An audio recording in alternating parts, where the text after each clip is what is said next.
Hey guys, how's it going? Wendell from Whoa. Foulball Productions here. Thank you so much for joining me today. Hope that you're doing well. No, I'm just kidding. We're not going to do a Wendell show. I Yeah, just wanted to fuck with Cinch and Dildo for a minute. there you go. I Buzz was like, oh, buzz. we put him on. Hey guys, how's it going? Matt from Foulball Productions here. Thank you so much for joining me today. I hope that you're doing well. I'm doing all right. I'm doing great. I'm doing fucking excellent. Okay, angrily doing well. This is the Culture Crime Fighters. We are Culture Crimes Task Force tasked with, I don't know, poking holes in woke shit. I think that's pretty good moniker. Pretty good mission, a goal, mission statement, right? And I There you can't go. do it alone. I can't do it alone. I need a partner. And that partner is beside me. He's masked. He's Cape Crusader. He's the one, the only. Vigilante Wiz here, the 54th episode of the Culture Crime Fighters, and I'm feeling good, man. Good. That makes one of us. Yeah. Well, it's kind of artificial. It's Red Bull and spring water inspired goodness. I thought you were gonna say red pilled. And I was like, based. No. The red pill is terrible tasting. It like ruins everything. I don't It's know. right next to the It's black kind of pill. clarifying. Wow. Sometimes it's clarifying. Sometimes it's depressing. Yeah, it is. It can be. It is. Let's just be honest. It is. Yeah. It's depressing reality we live in. Well, that's the show. That's it. That's all we got. We're just gonna leave you with that negativity, that pessimism. No, I don't know. I'm not in the best mood, but I think it's gonna fuel my fervor, my comedy chops today. I don't know. I've been feeling weird. I couldn't sleep anyway. Like I was up late working on a video. And then this has been happening to me more and more, and I don't know why. I'll just wake up at like 7 in the morning. I was like, I went to bed like 4 hours ago. Why am I awake? Sheesh. And just like, up. Yeah. Yeah. Anyway, I did capitalize on it. I went to the gym, so there you go. That's good, but still, it just doesn't affect my mood. Yeah, something. Yeah. How are you, my friend? I'm doing. And since your dildo says red pill, amateurs, I don't want to go black pilled. I'm black pilled enough. You know, I'm blackpilling on content. Yeah, intentionally though. Yeah, I mean, it depends. I'm black pilled on Hollywood making good stuff. I don't think they're capable of doing it. Yeah, me too. Yeah. And I'm also doing it. Oh, he's talking about the clown pill. The clown pill, yeah, just take nothing seriously. Take the clown pill. I'm with the clown pill for sure. But I'm intentionally black pilled, almost like a jilted lover. You know, I'm like that. You know what? You come to me. What have you done for me lately? Kind of shit. What have you done for me lately, Eddie? Sorry, that's the what you call it. I want to have Murphy. Eddie. I want to have. Yeah. Mm-hmm. Yeah. But I'm just kind of disgusted with the whole thing. And I don't really want to do any work or effort at all to try to get back in any, in kind of any rhythm with them. I'm actually completely fine with not being. I'm good with it. And like, it's like people are like, I'm going off social media. I'm done. I'm taking a cleanse. That's how I feel about Hollywood. I'm just taking a Hollywood cleanse. Yeah, I mean, shit. It's funny. I did the social media thing until I started this fucking channel, and which is why I'm so terrible at social media and terrible at checking it because I went like 7 or 8 years or whatever it was, 6 or 7 years, whatever, without using it at all because I just hated it. Like I think 2014, so 2014 to 2020, about 6 years, no social media. I pretty much stopped too. I mean, I would go on it, I would lurk, but I didn't really post because I hated the way it made me feel. Yeah, me too. It just because it's designed to lower your self-esteem no matter who you are. That is the design of it. And you get, because literally, I'm not like exaggerating, it's a design, and then you get the little boost from some fake validation, and then you become addicted to that feedback loop. But it does lower your self-esteem. Yeah, and I didn't like the feedback loop. Like that's what grossed me out. I was like, I'm like seeking out likes, and it was so gross. And but that's what I wanted, and now I'm getting it, and I'm like, ew, I don't like this. Feels gross. It's kind of gay. It was just like gay. I think that's why chicks are so good at it, right? Yeah, that's why it is. And that's why it's so good at infeminating men, even this platform, Mm. man. I mean, shit, I've talked about it, and apparently I'm not the only one who notices. You fucking look at a tutorial, and the guy in there is going to be as soy as possible. Even if he's not, like, everything in his appearance is just like how to not threaten anyone or not be offensive to anyone, and it comes off like there's a lack of testosterone. If you just go watch a tutorial and it's just like, yeah, no, is don't that not the unlike. type of guy He's who like, would do a tutorial though? well, I mean, you would think normal people would, and Just Josh Not for wants me- YouTube. Like I watched like workout video tutorials. Like that's where like a dude is gonna go. You know what I mean? Like Yeah. he's not gonna be like, hey bros, let me tell you, this is how you in Premiere Pro, if you want to close out your, it's like that's not like that right. You That's not the don't right expect energy. like, hey guys, Premiere Pro, and then you go here, and it's just like, get out of here. I man. wonder, yeah, I mean, look, maybe I'm just being a little defensive because I'm a YouTuber, but it's like I think that's just the culture at large, though. Like I said, like masculinity is like outlawed unless you're like, you know, raging for the system. Like, why don't you respect women, bro? Okay, listen, hashtag me too, dude. Yeah. Like that's the only time masculinity is acceptable. Or, you know, I actually have this, 'cause I was talking about the Eric July thing before we got on, the Eric July Jody thing. I actually have the little meme ad that has come up from it kind of queued up, if it's okay for me to share it. By all means. All right. So I didn't see this whole debate because it's too long. And I mean, you see 10 to 15 seconds, it's only 30 seconds. You see enough of it, you kind of get where it goes. But this actually, because as a fat motherfucker, I got inspired. Like, you know, I'm gonna just grab some water right when I wake up, right before we do the show. So here we go. That I appreciate. That at least it impacted you positively. Yeah, You know what I mean? But praise the woman's, bro. My nigga, that's that nervous drink, bro. Let's just talk. Nah, it's called fucking You ain't that hydration. thirsty, It's my called nigga. hydration, and by the looks of your out of shape fat ass, you probably need a little bit of that as well. It will help a lot. Nah, if you stay hydrated, He's like, I'm only gonna fight through this. if you stay hydrated, you probably wouldn't have to worry about. You probably wouldn't have to worry about all the fucking issues that probably are associated with you being a fat motherfucker. Deer Park 100% natural spring water. Born better. Me That's calling you funny. fat is objective truth. You a fat motherfucker. That's great. Oh Who shit! made that? That's funny. I don't know who made that cut. Shout out to Game Boy 36, I guess, is the guy who made it. You know, the little video it came up on. And like I said, did not see the whole debate. It was too long to see, but I saw parts of it.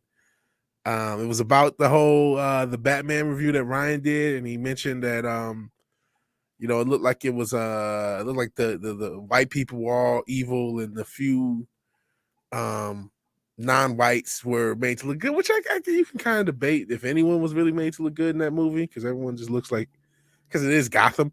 But that was pretty funny. That was really entertaining. And yeah, I'm not really big big. meme. It's clever. It was It's a- funny. Very clever meme. It was yeah entertaining. Ascension I'm Dillo with- says he's done with watching debates. I never really did. I don't really care. It's not interesting to me, you know. Like discussions are far more enriching. Yeah, me too. Same here. Kind of got into it with Ace on the cocktail lounge the other night. Well, everyone Yeah. else did. I was trying to mediate, but yeah. Yeah, that got intense. And I was very And no one gave me credit for not being the one yelling all the time. I was really like kind of surprised. No one gave me some kudos for like, oh Matt, why you really kept your cool? You didn't yell at anybody. Just want to say. Yeah.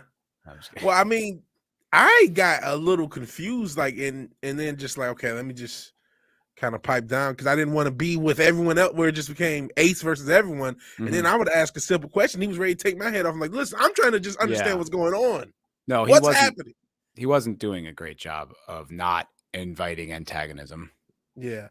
And But I mean, it was a loop. It was a loop of everyone ganging up on person, and then that person being antagonistic, and it just, you know what I mean? Yeah, no. But I think to Ascension Dildo's point, it's just It's not really productive. It's just kind of lame, and I don't know. It's like that whole Ben Shapiro pwns liberals kind of compilation thing, where you're just Yeah. like, I mean, there was a time I think when that was necessary. Like we talked about that, like when Crowder mattered.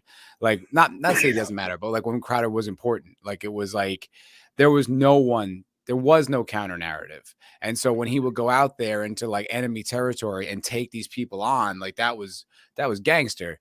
But like nowadays, it's just like, who is that? Not helping? 2017 anymore. No, that's 5 just years being like, later. yeah, the team. Yeah. Lame. This isn't my team. I'm still rooting for the whack ass Lions. Like, I mean, you know what I mean? I'm not really Speaking rooting. of football. No, hold on. Let's hold on. I want to finish that because there was a point I wanted to make just about make it point. just about like Young Rippa and this kind of growing personality of like thought leaders, like the Jordan Petersons of the world, of course, Brett Weinsteins, James Lindsay's, but then there's also like this growing contingent of like, I don't know, just like base dudes like Young Rippa who are to me like almost like the cutting edge of like the conversation and the thought. They're like the tip of the spear, you know? Yeah. There's another dude I've been watching a lot of, Chris Williamson, and I kind of liken him to being like that. Like he's just like this, it's like a roving intellectual. I wouldn't know what else to describe it as, but that's kind of like what they do. And it's a fascinating new form of entertainment discussion, you know, whatever it is. It's a fascinating new incarnation of people. I feel like it's pretty unprecedented. Well, and listen, usually I'm the one with the words that fuck people up. Roving. I'm like, I gotta hit the Google. Roving intellectual. I see. Roving? You don't know what roving means? I hadn't heard that one. I'm looking it up. It sounds like kind of what I thought it meant. Oh, okay. But yeah. Isn't like roving? I mean, I don't know. Anyway, yeah, like traveling. Yes, that is what it means. I know. So I know what the word means. Well, excuse me. You hit me with a big word, and I was like, "Whoa!" It's 6 letters. Well, it's a word that's not obscure. Usually used. It's obscure word. How about that? Obscure word. So it threw me off, and I had to look it up, so I didn't sound like a fucking idiot, just assuming I knew what it meant. Fair enough. And you know what? Showing enough humility to admit it. Yeah. Usually I fuck people up with words, and then people are, what does that mean? I gotta explain. So it's like, oh, that was a welcome. And I'm not really that great with words, but it's just I remember a bunch of them, and they'll just come out like fuck, and then some word from whatever, you know, just comes up next to it. I'm like, how do they make sense? But it's, you know, it is, but it isn't. So like, we were used to having. And maybe this was stupid, but in a way, like in 2007 or 2005, like Jon Stewart was a thought leader in a way, in the same way. Yeah, no, he was. You know what I mean? And so we did have entertaining, you know, or individuals like that in the discussion as thought leaders. And so those people have been kind of replaced by the YouTubers, by the basically digital. I don't know if media personality is the right word, but that's the best I can come up with. And so they're in the same space. Go ahead. I agree, but the thing that's different about those guys is like, you know, Jon Stewart would have been informed by like, you know, if this was that time, like Jordan Peterson would still be teaching in colleges, and Jon Stewart would get educated from him. Like he, like, not to say Jon Stewart's stupid or anything like that. He does have original takes. He's a bit of a commie now, but I think he used to be like a good classical liberal. But like now it's the guy, like the guys who would be doing that, like in a academic setting, or, you know what I mean, writing a book, are to me, the front line. Like it's public and it's happening in front of your eyes, instead of like, you know what I mean? We're not behind the conversation anymore because we're not in the academics, or we're not, you know, in the library every day. It's like you just put on YouTube, and I think you have like the most cutting edge thought about this particular conversation that you could get. Yeah, well, some of that's the tech. I mean, look at Thomas Sowell. Technically, he existed my entire life as a thought leader, and I didn't realize it until 2 years ago. You know what I mean? Because the internet allowed his material to go a little bit more viral and more people to know who he was. But I had no clue that he existed, even though he really existed even when my mom was in school. He had been around. Yeah, he's so been long. around. Since He's the like 70s. 80 or something, right? Yeah. Yeah, old dude. I was listening to some basic economics today at the gym for a while. Just more evidence against government intervention. Yeah. The government doesn't work. And damn, dude, and he goes far with it. Like it was about antitrust stuff and how a lot of that is mismanaged and stupid. And like it's not like that the concepts behind it are wrong. It's the execution. Like for instance, there was some company that forgot how it broke down, but basically it was like some petroleum company or some company that you could make something, whatever their product was, with multiple like raw resources, but they would fold in corn with that. But no, they weren't making corn, but the fact that they could was what was brought up in their antitrust case. And that's what like got, they broke up their company and like killed their monopoly, but it wasn't applicable to their company, but it's just the possibility that it could. It's like, wow, like just more mismanagement from government. Like it just seems like there is no straight line there. And I mean, there's never been an antitrust thing going. And I know we're on the fucking platform, but there's never been an antitrust thing for Google. Never been one for Facebook. Never been one for Amazon. There's never really an inquisition in these big super. There was for Microsoft, right? It was for Microsoft back in the 90s, but I mean, they didn't do it. 90s, you're right. It's the 90s, and they got back. There was one for Microsoft. I think there was one for AT&T in our lifetimes, but both of them basically got rolled back over time. Yeah, so I don't really know enough about the virtues of antitrust. I'm just kind of getting into these thoughts now because of Thomas Sowell. Like I just always assumed, break up monopoly, it's wrong. But it was like the way, like he was talking about the Indian economy, like in India, like how there were these antitrust laws, but it forced all these companies to, basically horrible working conditions. Like they didn't have to compete because of these antitrust laws. Then once they had to start competing internationally, then like immediately they were faced with the option of like revolutionize or go bankrupt, and they all did. And then eventually like one of the companies became the world's like most like efficient and inexpensive manufacturer of steel in the world because they suddenly had to compete. And I was like, wow, that's fascinating. Like it's amazing how those things that are supposed to protect, like rent control laws, eventually they essentially just hurt all the people they're supposed to protect. Yeah, it's really interesting. It's an oft-said phrase, but the road to hell is paved with good intentions. And so the government can tell, and this is what people who are so pro-government, pro-big government don't quite comprehend. They'll say something like, "Oh man, what about this? What about that? What about we brought Air July, we talk about the roads. What about my roads? Even though if you lived in Michigan, you see that the government can't fucking do anything with the fucking roads. But what about this or that? But you have to realize, like, it doesn't matter if they intend to do something positive. It usually is in that negative. I'm sure there was a positive intention for the making more crack pipes, but that's not all it's going to do is encourage more drug use. It's amazing. Did they not watch The Wire? No, they didn't. Guess not. They didn't see Amsterdam. Or they did and said, what, we're going to try it in real life. We'll do it right this time. We'll do it right this time.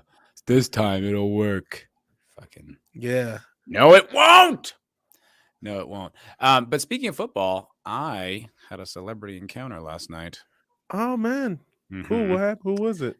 So I work at a fancy fuck off restaurant in Austin. It's expensive. It's probably top. It's probably like one of the most expensive restaurants in town. There's more. There's like these sushi joints that are omakase that start at $175 a person, like just sitting down. Yeah, that's just, and then it goes up. But it at my bar walks in NFL legend, Hall of Famer Tony Gonzalez. Whoa, I did not know he lived in Austin. He just moved. I was talking to him about it. Wow. Mm-hmm. He's one of the greatest tight ends ever. Did you ask him if it was rigged? Obviously, right? I wanted to. No, you lead with that. You can't. I wanted to. What's he gonna say? I wanted to be like, hey, come on my podcast. Go talk about it. Yeah, 10 or 15 people will watch you. Yeah.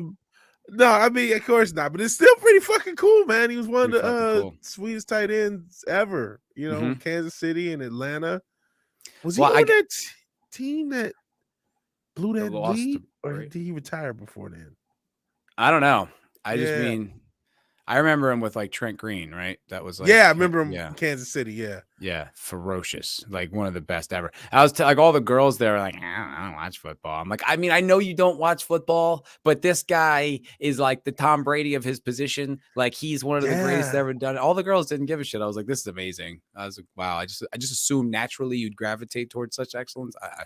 It's crazy. Yeah, it was wild, but it was pretty cool. Because I asked him, because I was talking with the other dude, because the guy was a producer. His friend was a producer, and I was talking about how I used to be an actor and this, that, and the other. He's like, "What's up?" And I was like, I lost faith is the phrasing I used. I wasn't gonna get into it too much, but Yeah. we were talking about it. I was like, so y'all just left LA. Like, what's it like? And they're like, it's horrible. It was awful. It's why do you think we're here? And I was like, oh, okay. I'm sorry. I thought we were still in LA, where you'd be like, I'm just, just different opportunities I'm exploring. And got a laugh out of Tony for that. And I was like, all right, guys, kind of based. Yeah. Yeah. That, and he's probably been in LA for so long, has heard that like 15 trillion times, just like you did. You know what I mean? Lies. Even if you're rich, you still have to deal with that bullshit. He said in Beverly Hills, where he lived, it was horrible. They had the like National Guard, like, or whomever, like on his street because of like all the riots and shit. Yeah.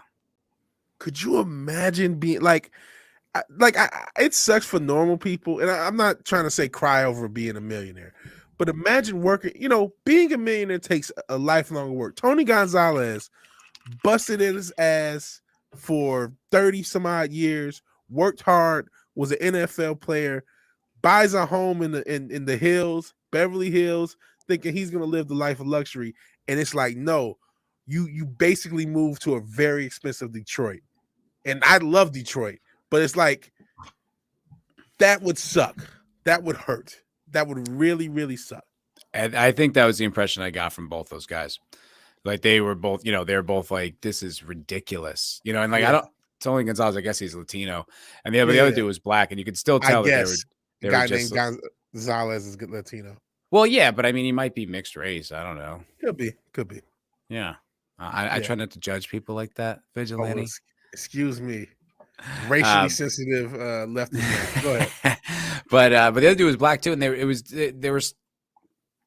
didn't say it, but you could still tell like a lot of it had to do with taxes, the new communism in California, like all that stuff. Like they talked about it a little bit, and I was like, all right, cool. Like, I mean, look, I respect that. You know what I mean? Like, don't come here and turn this place into that. But yeah, fucking A, cool. Yeah, it was an interesting encounter. Yeah, that's interesting, man. That's dope. Shout out to Tony Gonzalez. Great fucking player. He told me he had a podcast for a little while called Wide Open. Which I was like, oh, that's clever. And I asked him like what it was about. I figured it'd just be about football, but it was like, no, he would have like doctors on and science. Like he was like really curious about what makes like an excellent and a high power, like a powerful mind. I was like, oh, it's pretty cool. Mm-hmm. Yeah, that was interesting. Yeah, and I get it, Code Era. You work hard, don't get millions. Not necessarily don't get millions. It's more of like all of the work you sound put like in. A commie to me, Cold Era. But just imagine, you buy your dream home and you see it, tore down by a bunch of leftists. You know what I mean? Or your neighborhood tore down by, but that would fuck you up. I'm not like crying for the guy, but he deserves to live a good life. When you're that good of an athlete, you work that hard, you're that successful. At this point, you should be able to live comfortably without having to worry about your entire society being destroyed by neo-communists. I don't think that's that much to ask, man. Yeah. True indeed, Cinchin Dildo. Every cunt has a podcast. You're right. Yeah, I think about that. I'm like, Jesus, there are so many fucking podcasts now. Yeah. How do we stand out? But I mean, I guess it's just replaced radio. Yeah, no, it's true. I mean, I don't know. I wonder that all the time. I mean, who knows? I don't know. I keep just trying to be as authentic as possible and try to. I mean, what I respect about the guys who are doing well, like Ryan Cannell, I saw a video that he put out about the Lord of the Rings thing, and it was this new angle that I hadn't heard, and it was all the fan video, the terrible fan video.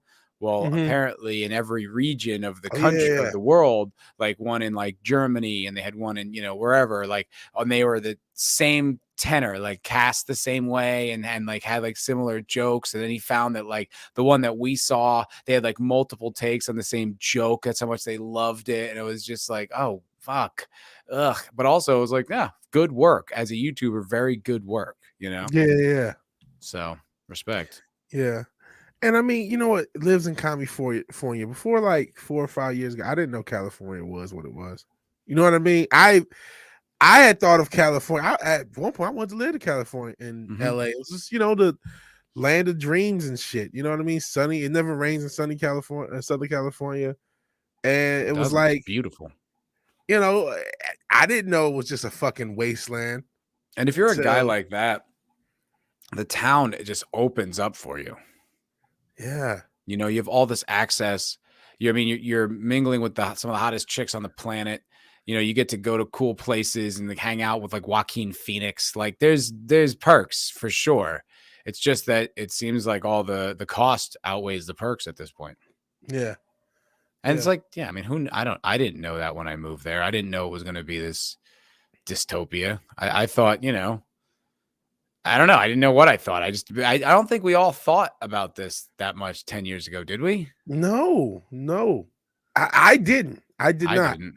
Because I didn't realize, because I've been pretty apolitical most of my life. Yeah, I did technically subscribe to CBS All Access. At least our podcast is big in Russia. I see the bot. Yeah. Oh, God, don't say that. Not now. Oh yeah, because of the whole Russia-Ukraine thing, which I still don't really know much about. Yeah. So I've been apolitical, so I never really realized how detrimental like liberal, leftist, progressive, regressive policies were. Like I didn't like realize that. I didn't comprehend that. And I didn't realize that this crazy shit. Yeah, like I didn't realize that the right was accurate about this, like agenda and this kind of like growing, like I keep saying it, but like neo-communist revolution that was being trained in these colleges. Like I'd seen it, but I didn't, you don't think about it as like, oh, that's every single member of the youth for the past 20 years has been radicalized. It's like you don't think about the impact of something like that until you see it. Yeah, I'm from New Jersey, my friend. So yeah, I didn't really know this. I didn't get this. Morgan Holloway's 25. Yeah. Wow, you're that one tiny little bar in the demographic on my audience. It's like everyone else is like a 40-year-old man, but yeah, I got one little bump for the 25-year-old woman. All right, cool. There you go. You gotta have the whole demographics. Car?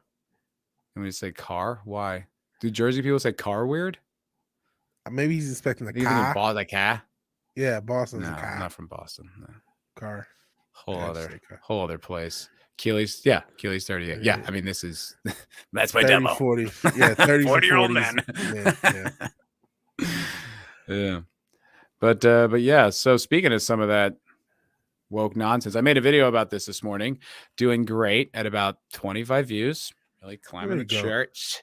But I saw this article, and the reason why it caught my eye was, okay, so it's not something I'm really that attached to, the God of War franchise. But they're making games in it. What's that? I've liked some of the games. You know what I mean? They're pretty popular games. Pretty cool games. Yeah, I mean, I don't really have an opinion one way or the other. I think I played the original one for PlayStation. I was like, that was fine. Like, I didn't really care. And people like the newer one, whatever, from like 4 years ago. That's cool. It's all great. But I was just like, okay, just reading the article is maybe something to talk about. What caught my eye, though, is that the Amazon tapped some of the exec producers from The Expanse to do it. Huh. And I was like, oh, that's interesting. And then I saw, and the Wheel of Time showrunner. Why would you okay? And I know the answer to this question, but I'm asking it almost rhetorically. Why would you if you have a very popular property and you're adapting it to a TV series, why would you use a showrunner who created a show that was unsuccessful?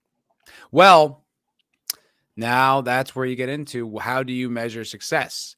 Amazon would say that Wheel of Time was hugely successful because it was the #1 show for a while. It had more impressions or more watches than anything they'd ever created. So to them, I mean, in a way, It was extremely successful. It wasn't with the fans as far as I could tell, but even on IMDb, it still has a pretty high rating. It's still like 7.5 or something like that. I went to I filtered the reviews down to the 1 stars, and there's 913 1-star reviews, which is pretty significant. That many people went out of their way to leave that many 1-star reviews. But overall, it's kind of a success in their eyes. Yeah, you know what? I'm glad you brought that up because, like, you know what? When execs look at metrics, that's all that matters. You know what I mean? They're not. You're right in that sense that they're gonna look at that and say, "Oh, well, this person's good, so we'll toss them on God of War." Because by every metric, that's the thing with these streaming services, especially something like Amazon, where I have it not for the fucking TV, not for Prime, but just for Prime, the shipping service. But like when you talk about Netflix or Disney Plus or anything, all they can measure is views. They can't really tell anything else. So if they get views and impressions, yeah, I don't know about that because they know not just reviews, but they know how long people watch it. True. And they know how many people finish it. That's true too. But I mean, if it has a 7.5 on IMDb, that's not low enough for them to go against everything else. If it's the most impressions they got, then yeah. Well, the point of my video was that, this is just another franchise that'll probably get destroyed. You know what I mean? Because it's like, oh, you took this guy who has no problem destroying franchises and you made him the showrunners. Like, if you're a God of War fan, best of luck with this property because they're gonna eat it alive. And then through my research, because then I was reading this article and I was like, oh, right. They have Fallout and Mass Effect. Oh, man. So we're going to bastardize, potentially ruin all 3. Mm-hmm. And I looked at the Fallout creators, right? I think the exec producer, maybe the showrunner, is Jonathan Nolan, Chris Nolan's brother. Yep. I think we talked about that when we were shitting on Nolan. We might have. Yeah. He's famous for Westworld. I don't know if anyone remembers Westworld, but that fucking woked off into oblivion. Psychotically woke. Woked off into the sunset. Into the sunset. But there's another creative they brought on board, and I couldn't fucking believe it. Who? The writer of Captain Marvel. Somebody said something about Captain Marvel in the chat. I don't know if that was what they were talking about, but that's crazy. Isn't that fucking nuts? Wow. Coder asked what they call it, Marvel lady. I'm Commander Shepard, and this is my favorite stream on the Citadel. There you go. Word, Cold Era. Yeah, can you fucking believe that? I was like, God damn it. Like Captain Marvel. Like, I'm a huge Fallout fan. I've been a fan of that game since it was in the 90s, top-down, turn-based RPG. I love that series. New Vegas, I've played that like 20 times. They're going to bring in the fucking writer of Captain Marvel to run that show. I still don't think Captain Marvel made the money it made. Real quick, just want to say hi to. I saw a bunch of cool people walk in. I saw Ace, Mr. Freeze, Brightest Day, Low Spec Linux Laptop, and is there anyone else? If I missed you, blame my head, not my heart. But thank you for walking in. But geez, man, Captain Marvel, that you know what? Now that's a movie I've always said I don't think it made $1 billion. I think they artificially pumped those numbers up, and the reason I said that was not just like, I'm a misogynist. It's like, okay, they didn't behave with that movie like it made $1 billion. If you have $1 billion movie, you're usually not trying to make a sequel in which you recast the lead or you basically the lead. Yeah, Iron Man 2 now starring War Machine. Exactly. That's exactly what how it it would be. Yeah. I mean, the whole thing with Batman versus Superman was because Man of Steel wasn't that successful, so they added Batman to the next one. So, like, that's what this kind of felt like. Like, okay, did this movie really make $1 billion, or did you use all these crazy woke funds and get a bunch of investor stuff and all that stakeholder capitalism? Yeah. If you remember, they were doing shit like buying out theaters, so they can have little girls see it and be inspiring and shit. So, that adds up. It sure does. And also, it's like, even if it did make the money legitimately, you're talking about that was when Marvel could do no wrong. And it was in between Infinity War and Endgame, and they heavily implied you had to see Marvel, the Captain Marvel, to like really get the whole picture for Endgame. And everybody was so hot from Infinity War. It's like, oh no, Thanos won. You know, everyone was just in the throes of that. So it's like, even if it's still not legitimate, like it was definitely a manufactured win. Yeah, it was.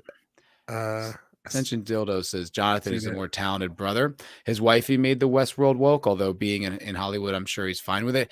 I don't know if it's his wife. I don't know if his wife is Lisa Joy, but she's also on board with the new, she'll be there in Fallout. And she was another exec producer on Westworld, and I'm sure she had a lot to do with it. So yeah, no, nothing's safe. Amazon's going to bastardize 3 more franchises, most likely. And Jonathan, listen, he helps the writing of these Nolan movies, and that's where the movies are the weakest, is the writing. You know what I mean? It is what it is. And I love Nolan. Nolan's good at what he's good at. He's good at the cinematography. He's good at sinking things to the womb. But like, whatever the fuck that noise is. But he's not like, you know, this script writer. He like his stories, when you really crack them open, and like, wait a second, this didn't make sense, that didn't make sense. The dialogue in these movies, my God, it's just people. And this is coming from a reformed Nolan fanboy, but they're just people giving exposition as dialogue, and because they're good enough actors, you just kind of buy it. It's Michael Caine giving really smart sounding exposition for 2 hours while walls happen and cool shit happens on screen. You say, "Oh, that was so visionary." Dude, he might as well have just directed a lot of that to the camera and then be like, "You got all that? This is what's happening in the movie at this point, and this is where we're going in the next scene. You clear?" It's like, what the fuck are you doing? Yes, I'm watching the movie. I know what the plot is. I'm here. I'm in the audience. I didn't walk in halfway through. I didn't need like a recap. I'm watching the fucking movie. Jesus. Oh, man. And I don't hate Dredd. It's just overrated. I really wish I could have saw Dredd without hearing anybody's hype.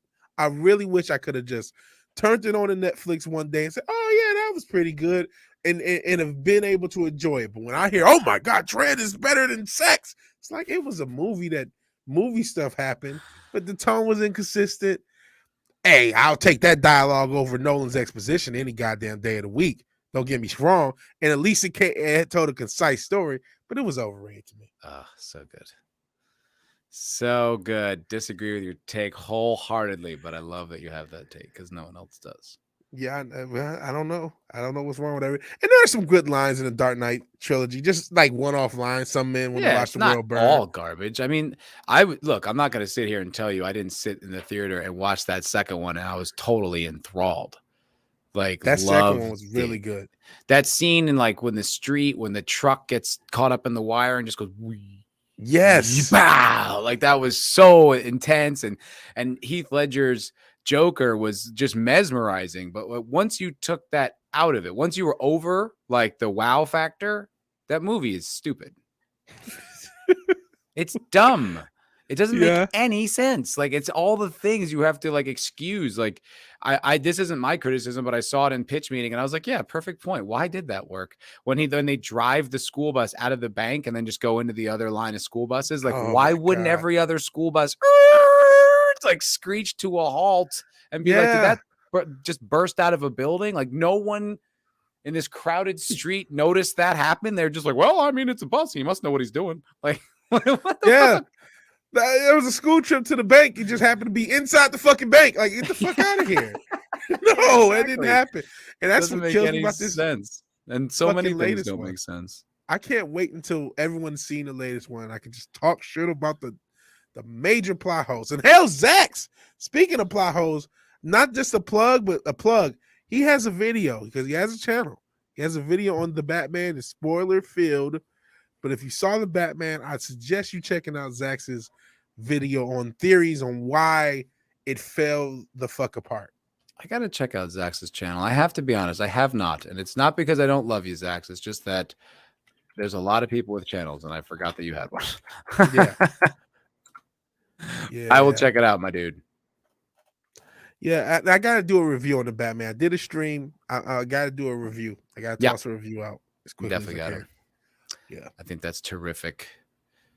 Zax, put your link in the chat, buddy. Yeah. And if you don't have a mod thing, I'll try to find your link. He should be a mod. Zax's a mod? I don't know. No, if he's not, he's gonna be. Yeah, you are now, bud. There you go. Bam. You know why? That's because you're the one of the few who watched my video on this. There you go. Oh boy. Yeah. Yeah. All right, Cold Eric. I can mod you too, sure. And why not? Why not, buddy? There you go. Now you are. Woohoo. Use your power well. Wisely. Use your power for good, not for evil. It's great responsibility. Remember Spider-Man? Yeah. Remember? Great power comes great responsibility. Remember? I was watching some of Mahler's video about The Force Awakens. I remember I was saying, like, is there really any juice in this berry? For me, yeah, there was. Yeah. I found myself still caring and still really liking Mahler's criticism and him getting into it. It's really still very gripping. Like, once again, it's not reinventing the wheel. It's not creating something brand new. Like, we know all the angles, but him walking through all the reasons why it's so destructive is incredible. Because it's kind of like, I was thinking about it from JJ and Kathleen Kennedy's point of view. Like, this video is probably like going to be 500,000 views if it's not already, you know what I mean, in the first week. And like, there's no way they don't notice something like that. It's impossible. So I was thinking they're probably like, they're still going on about this. Like, it's like, just a movie we made, you know, like they'll never live this sin down. Nor should they. They should never, ever live it down. I can take your wrench back, Brightest Day. That's fucking rude. Fine. But no, it's that's kind of the point. It's like, no, you never forget. You know what I mean? Never forget The Force Awakens. 2015. It's just like a patch. Like, oh, I was there in the meme wars. Never forget. Yeah, it's true. And I was surprised how much I cared about it. I was like, oh, this is great. Like, I was really getting into listening to him rip it all apart. And I'll be honest, Mahler's on a whole new level with this video too. Like, he's got the music in the background that I don't think he's done before, which adds like a very dynamic element to it. And the video reactions that he'll pick up, like clips of like, you know, say Sean Bean from Game of Thrones going like, ugh, and like it'll like time with his dialogue. I was like, Jesus, that was really meticulously put together. I gotta not watch it or else I won't do the Batman review, because he's the reason I didn't do a Joker review. I saw Mahler's videos and said, I'm not good enough. You can't compare yourself to Mahler. I know, but you can't help it too, because it's just like, everything in reviews has already been done better. I'll never measure up. That doesn't matter. All that matters is that your take is from your point of view and it's authentic. It's about production value. It's about the pizzazz and his ability to edit. The scripts he writes are incredible, but his syncing up of the footage to what he says, it's amazing. Is so immaculate. It's immaculate. It was like, golly, when I saw it, I was like, holy shit. I saw his reviews before, but I was looking through the lens of now, like, studying them, and I was like, oh my God, this is way better than anything I could ever do. It's depressing at times. I mean, it really is, because it's like, I tried to do a script for my Expanse Origins video. Like, I'm like, I'm going to do, I couldn't do it. I think it's partially because I was on camera and I felt like I was coming across so false and like monotone, and I didn't have like my normal like enthusiasm. It felt so not me, and I felt like a fraud. I hated it. I was like, this is awful. Like, I do not enjoy doing this way, even though those are my words. It's not like someone else wrote it for me. It's still my thoughts and everything, but doing it in this way was god awful. The fact that Drinker and Mahler can do that and come off so authentic, and there's inflection and there's like little moments of like, oh gee, like it's so real. It's like, damn, how do you do that? That's impressive. Yeah, Yeah. Yeah. Um, I don't know if I'm gonna write a script or just like wing it and edit. I might wing it and edit. I write notes. I write just the Mhm. beats I want to hit and then Yeah. do it that way. Do And an that outline works and pretty then well. Yeah, because this okay. way it's like if there's points I want to make, I want to make sure I have them written down. I'm sure this is fascinating to the audience. But I Yeah. want to just make sure that I hit them because it's like I hate when I do a video. I'm like, oh, I didn't mention that. Wanted to mention that. Yeah. Was doing my best Ryan Gosling interpretation. You know, maybe I'm out of practice, but it's acting is different. Like it's like I don't know, like it's not the same game. This isn't acting. So it's like a totally different animal. Trying to read a script like that, I was like, I had a whole new respect for people who narrate things. I was blown away by how difficult I found reading my own words authentically. I felt so phony. Yeah. Another review that never saw the light of day was the first thing I was going to do with this channel before I ever thought of political anything. I recorded an entire review of Final Fantasy VII remake a couple years ago. It was like 20 minutes. I wrote this super long ass script. I recorded it and I listened back like this shit sounds so because I hate my voice. I got this high pitched ass voice. I don't know why my voice sounds like people made fun like you sound like a fat Michael Jackson and shit. Like I don't know why this happened. I don't know how this happened. I don't think you have a high pitch. You have like your voice has range. It's like it's high pitched and deep at the same time. Yeah, I hate my voice. And I just listened to it. I was like, I sound, you know what it is? Now that I'm putting it all together, I emulated too much of these soy ass presenters and I sounded soy as shit. I was like, golly, the fuck is this shit? I'm not releasing this gay shit. No disrespect to any homosexual. No disrespect to homos. That's not what I mean. Sentient Dildo says practice makes perfect, Matt. Look at Sentient Dildo being encouraging. Yeah. Maybe it could be. I don't know. I still have this really ambitious Hitchhiker's Guide to the Galaxy video that's like in stasis. And I was writing the script for that. And I was like, well, I guess I can't do it like that because that didn't fucking work. Maybe if I think if it was pure narration, if I wasn't on camera, I feel like maybe I'd pull it off a little bit better. But the fact that I also know I'm on camera while I'm saying it it's like I can't break away from the like I just feel so like stiff. I can't, you know what I mean? I don't know. Maybe do like some on-camera segments and then narrate most of it with footage. Yeah, that's probably what I'll end up doing. You know, it's not really the brand though. Yeah, I don't know. Whatever. Who cares? What's the goddamn difference? My woes as a YouTuber. I do have another. There is a special announcement video that'll be released today in a few hours after the show. So everybody, please keep an eye out for that. I don't want to spoil it. It's a big announcement, and it will be out at 4:00. Okay, so please watch that. No one else watched my goddamn God of War video, so watch that one, please. Yeah, please do. Please do. I think you'll like it. I think you'll like it a lot. I know Sentient Dildo will. I know that for sure. Cosmo. You know he hates that nickname, Sentient Dildo. What, Cosmo? Yeah, he hates it. I did not know that. Yeah, which I was like, well, that's definitely not going to deter me. I think you just bought yourself the guaranteed moniker of being Cosmo. Cold Air watched the God of War video. That's good. Yes, no, thank you. I know, and so did Zax, and so did Man of War, and Pat S. I know, for sure, but still, the numbers. I mean, I appreciate the support, but it's just appreciate the diehards. We love you. Why can't I do anything that matters? I appreciate it though. I really genuinely do.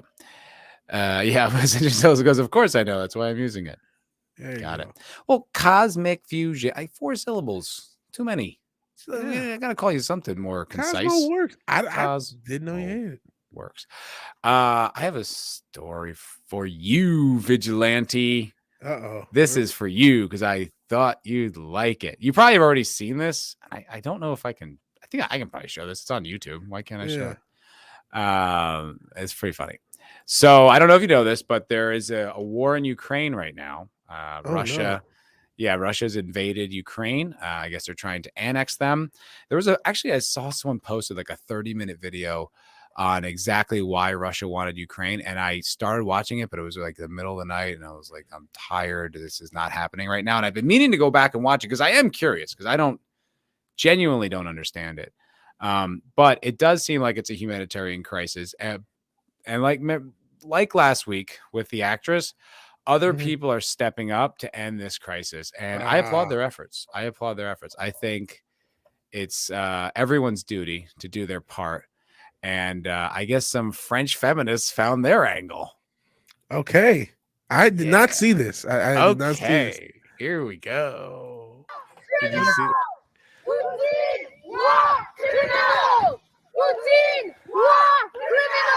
What is going on? Whoa. I don't know. But I saw the tab that I saw was when you don't pay attention to women for 35 seconds. And then what is they doing? I don't know how this is supposed to stop. I mean, I don't know. You know, there was something else like this fucking not last year. Now it's 2 years ago. The Summer of Love in 2020, where the one thought went to in Portland, was just like butt ass naked in the middle of the street, and there was some loser medias trying to make this like it was some big deal or some artistic thing, and I'm like, it's just some whore showing her cooter. Yeah, like, she sat down and like spread her legs, and it's just like it's the most asinine thing. It's like, this is how I'll help. It's like, that's not helping anything. There's no way this helps. You just like using this as an excuse to be naked politically. Yeah. And Coder, she was fuckable, but like she looked like she had an STD. I mean, I'm not trying to just say that. I thought she was pretty hot, but you have to imagine any woman who does that is out of her fucking mind. Yeah, she just had that. Some girls you could just look like, I don't know. I think I should have set on fire if I put it in. Hell Nerporio, who says we do this during the day. We've been doing this every Wednesday for like a while. That's been a year. Not this time slot, which actually may have to change soon. Yeah, we'll let you know about that when that comes up. Yeah. We're doing our best. Sentient dildo, me. Yeah, it's exactly what this is, dude. This is so ridiculous. Like, they're just an opportunity to be. Oh, look, you see her? She missed her cue. Oh no! Like, she got a little. Did you see that? Hold on. No, I didn't. Watch this girl. Watch her face. Hold on.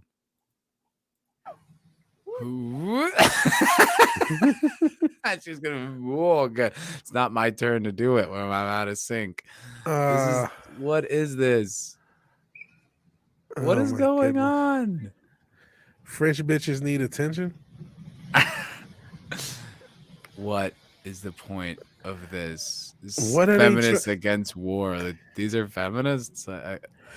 You know why they're against war? Because war puts them back in the fucking kitchen where the fuck they belong. But no, they don't belong in the kitchen. They can't cook. This is. I love the guy who's like, yeah, I'm all for the cause, definitely. That one in the back there, she's pretty fucking cute. Yeah, I like that one. But like, what the fuck? Like, what? How does something like this get organized? Like, is there some guy being like, yo, okay, check this out. All right. Yeah, you know what we need to do? We need to get a bunch of you girls. We're going to be in front of the Eiffel Tower, tops off with Ukrainian flags. That'll get their attention. And they're like, yeah. I just like, can't believe that worked. Like, feminism. It's for women. It's important. Damn, that girl in the back is stacked. A couple of these girls are. Let's get a little closer on the one in the back. Come on. I don't feel like I have been informed enough on the Ukraine situation until. Yeah. Why you put all the sexy ones in the back all the way there? What's that about? I think that was a intentional thing because the feminists aren't going to let you, enjoy anything. Oh my God, is that not the greatest thing? Man, I think women's reaction to the Ukraine thing has been hilarious because you see a lot of World War III breaks out, all this feminism shit is dead. It's like, well, thank you for staying obvious. Thank you for doing exactly what I would imagine women would do in a post-apocalyptic. I don't believe that those were real. What? I don't think those were from women. Well, some of those tweets. I saw one that was like, "Oh, get back. We'll be back in the kitchen." Like, it's cool. It had a female avatar. That doesn't mean it's really from a girl. I don't buy that for a second. Because it's like I saw that meme on 9gag like 14 times, and then I saw it on Twitter. I'm like, no. Yeah. No. These are people trolling. And what feminists, their self-righteousness is not tempered by rationality. Yeah. It's not like they're going to be like, oh, you know what? In this particular situation, I wouldn't stand a chance. So I would have to assume another traditional feminine role. Of course, that's not what they're thinking. Well, you're probably right on the fact that that was probably the tweets I probably saw probably were fake. But there's the Definitely. mid feminists, you know what I mean? The hardcore hoes, no, you're right. But the mid ones, that is what would happen. They would, oh my God. I'm not saying that's what I'm not arguing whether it would or wouldn't happen. I'm But saying that they tweet, lack yeah. the self-awareness to be that insightful on their own position in society. There's no way. You're probably right. You're probably right. Like I saw that and it was like just a bunch of girl avatar. And it was all screenshotted too. Yeah, Wasn't yeah. live on Twitter. I'm like, there's no way that's real. Yeah, good catch. Good catch Yeah. on that. Mm-mm. But that's how that goes. That's how that goes in any post-apocalyptic situation, man. It is what it is. Of course it is, because it's like look at like how the real feminists are responding to this. Like, I'm gonna take my top off for Ukraine. Because that's all. Because again, I'm not saying. Listen, women have a lot to offer the world, but the most available thing they have to offer are their tits, ass, and vag. And I'm sorry, that's just the reality. And even feminists know, because the first thing they do is hey, look at our tits, and oh yeah, Ukraine. Yeah, I mean but like what I think this is just the delusional narcissism of the people who get involved in stuff like this. Like, But I think it's like the way women say, "I got breast implants for me." It's like, yeah, so that people would look at your tits. Like, what do you mean for you? Like, it was just a personal. I don't care how men respond to it. Then why would you do it? Like, that's the dumbest shit I ever heard. Like, women say, "I don't wear makeup for men." It's like, so when you're home, you're just wearing makeup all the time, and your hair is put up like perfectly, just like when you leave the house. Shut the fuck up. Like, it's such phony bullshit. It's like the mental gymnastics twist around what they really want is attention. It's because it's what it is they'll just tell you a bunch of bullshit, just ignore it. Like those women, those feminist women, even if they don't recognize it, at their core saw it's an emergency, we got to show our tits. It was a Pavlov's dog reaction. They can give any justification they want for why they did it, but it was just like a response to a crisis. Show your tits, and that's all they knew. And so they came up. They don't. Funny. I'm sure you ask her. Oh, it's about. Show your tits. I'm sure if you ask one of those feminists in French, she said "oui français," and they would say in their little français, it's about women and the power and all this other bullshit. But at its core, it is frightening stimulus. Show tits for safety. I'm telling you, that's what it is. Like the way dogs, when there's like a more alpha dog, they like roll up on their stomach to like be like, yeah, like you can kill me, don't do it, like, please. Yeah, I'm giving up. Yeah, same deal. That's pretty funny. Yeah, I mean, it could be. I don't know. I just love that. I was just like, perfect. That's all they know. What else can they do to? I mean, they wouldn't have gotten attention otherwise. They're just like, show your tits. Some of those girls were not packing. I don't know what they're feeding those girls as opposed to us. I'm like, these flat-chested French women. Wow. Yeah, look like dudes. Just want to like, what's going on down here? Look like skinny dudes. Yeah. Were they skinny dudes? Were there some trans guys in there or something? Like, there was Could be. What was happening, man? I don't know. I thought French girls were supposed to be hot. I get they're feminists, but Jesus. I told you they put the hot ones in the back. That one chick was stacked. She had great tits. I was like, bring her to the front. Another one had nice thick thighs. Yeah, I did see a couple of those, the thick ones. Yeah. Yeah, I thought you'd like that though. Yeah, that was pretty funny. That was pretty funny. Bob's for Ukraine. Yeah. You know something? Okay, I again have not really done the research necessary to really understand what's going on in this Ukraine thing. But it's very interesting that like China has been doing a lot of fucked up things for a while. And they never get the same publicity as when Russia does something to the Ukraine. Have they invaded a foreign, like a sovereign nation like this? Well, I'm just asking for the conversation. I'm not. well, I'm not no, trying to be no. anti-conspiratorial. I'm not even trying to be necessarily conspiratorial. I'm just saying, okay, what they did in Hong Kong, that got some publicity. There was a lot of people with the free Hong Kong, but that was basically and because I'm a dumb American, I don't know exactly Hong Kong status. I know at one point they were part of the British government, and then now I think they were somehow under China. But the way they handled that, where I did see people running into, the Chinese government basically taking over Hong Kong and ending whatever sovereignty they had. And again, I'm not sure if that was a completely sovereign nation or not. So anyone in the chat, you guys are smarter than me. Please smarten me up on the Hong Kong situation I'm rambling about.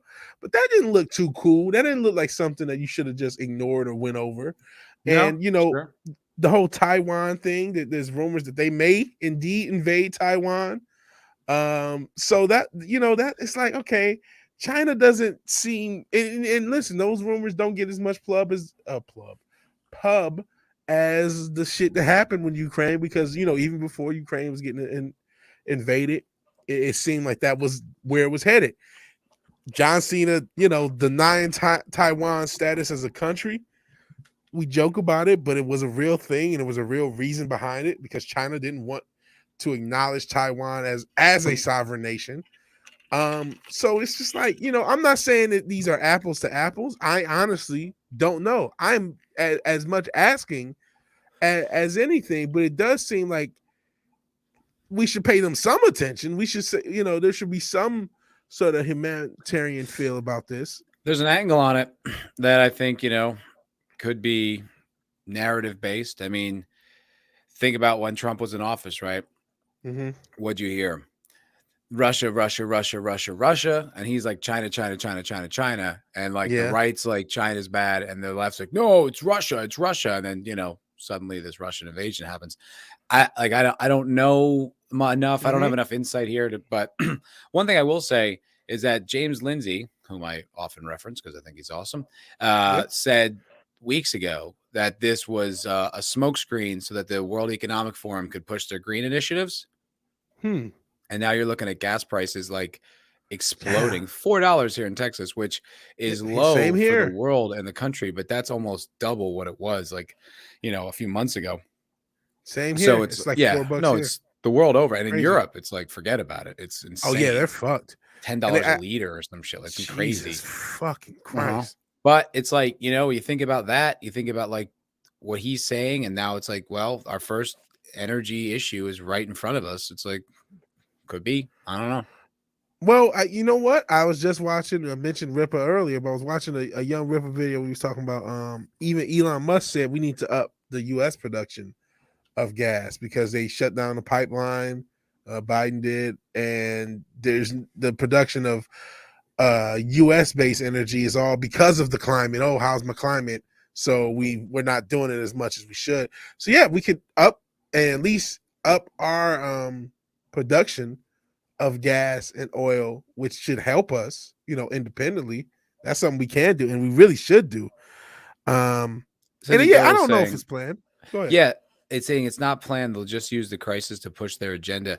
I think you're right about that. Like I was thinking about this. It's like, think about our insights on the world. Like, we're probably a little bit more in the know than most normies, but we don't know shit. Yeah. You know what I mean? We don't really know anything. But think about the people who do, right? If they're like, okay, they're brewing like if you have people on the inside in the Russian government who are like, yeah, this is gonna happen, it's like then you start making your moves.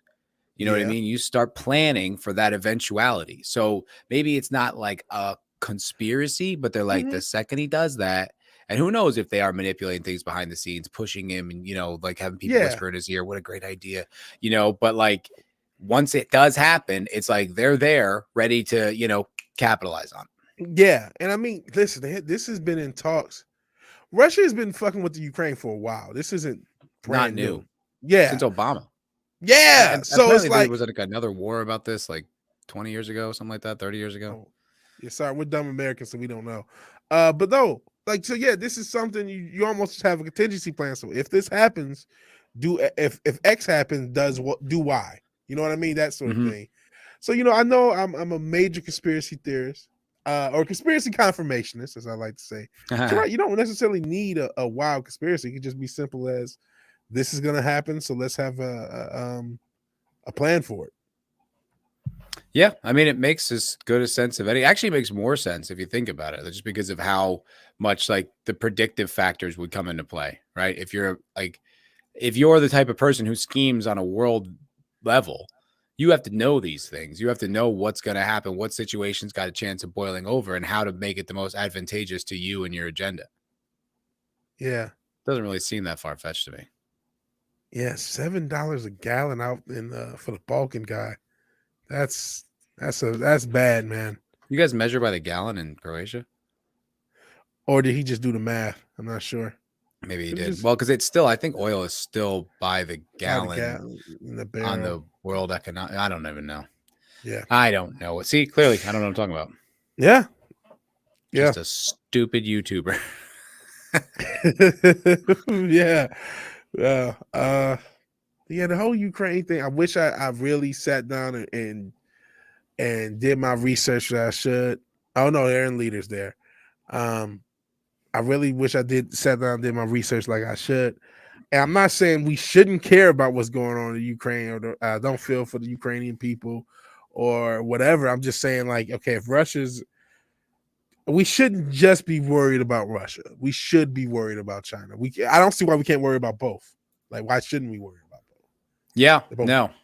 This whole Russia thing is really fascinating, though, too. Like, you think of just the economic sanctions, how much that's just destroying that country. It's amazing. It's like, wow, like, if you don't play ball with the rest of the world, not to say that you should invade a sovereign nation and kill children. Obviously, that's not my position. But it's like, wow, as soon as you go against the script, man, they will be like, nope, ain't happening, buddy.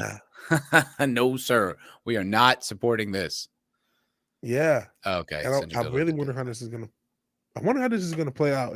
What are going to be the world ripples of this? Like, is this leading to some crazy one world government, or is this just what's going to happen, or is it just going to be something that kind of passes over? The world chessboard changes a little bit, and we go about our lives. I'm not sure.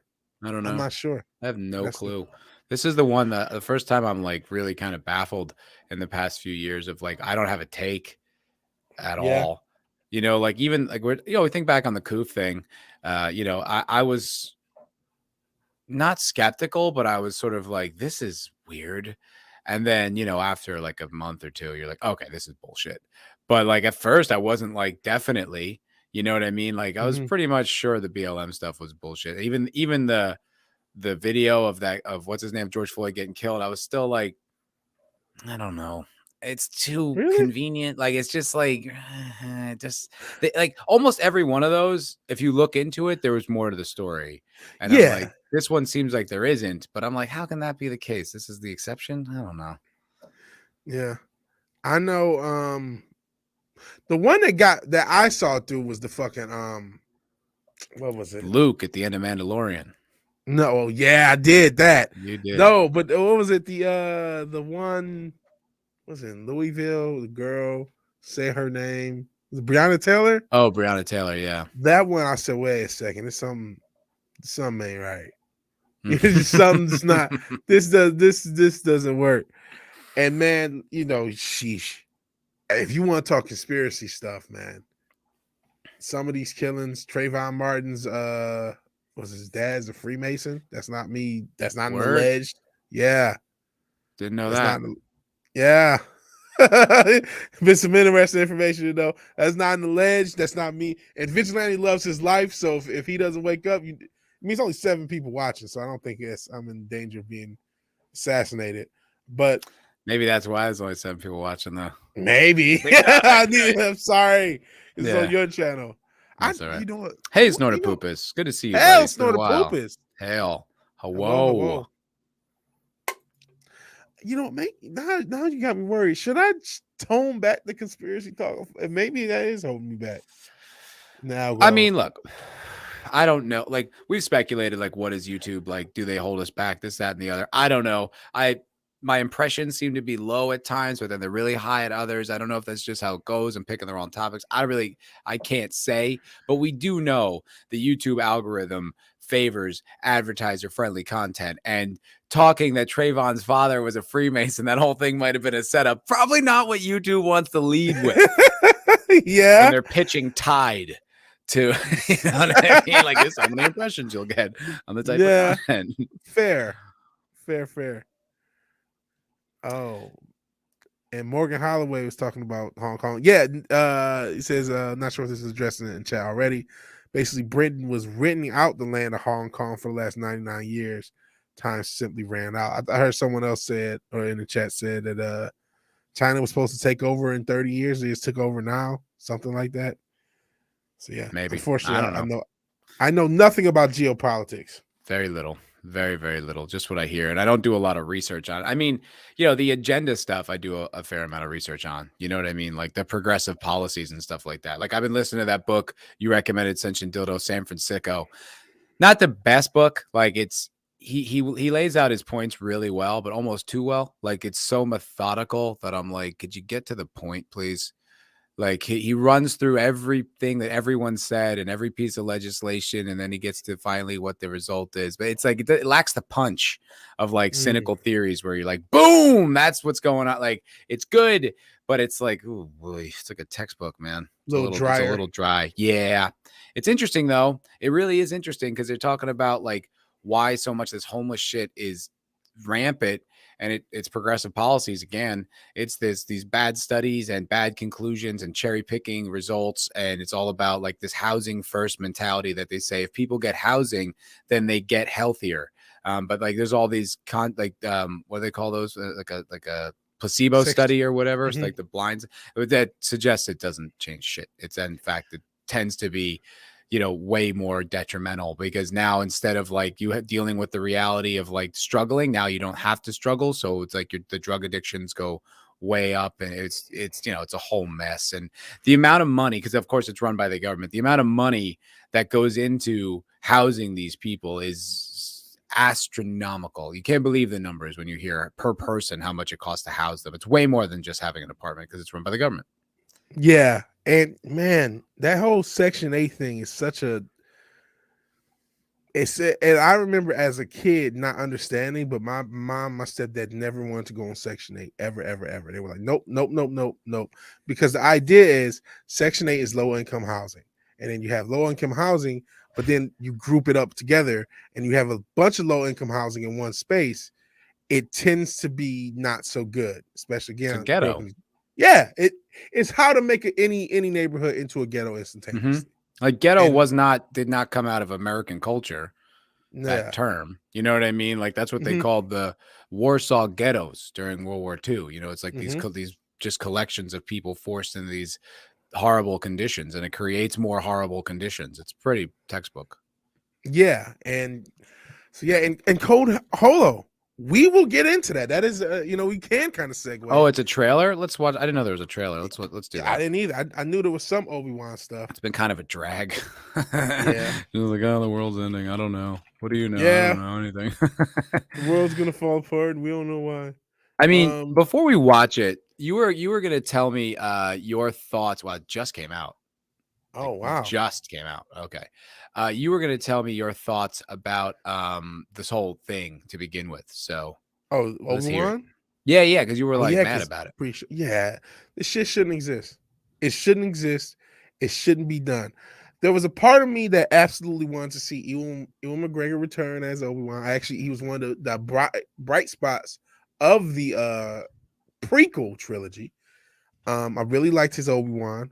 I really liked seeing his story because he's kind of the protagonist of those, you know, I mean, technically is Anakin, but Anakin grows into the antagonist. That's kind of the whole point.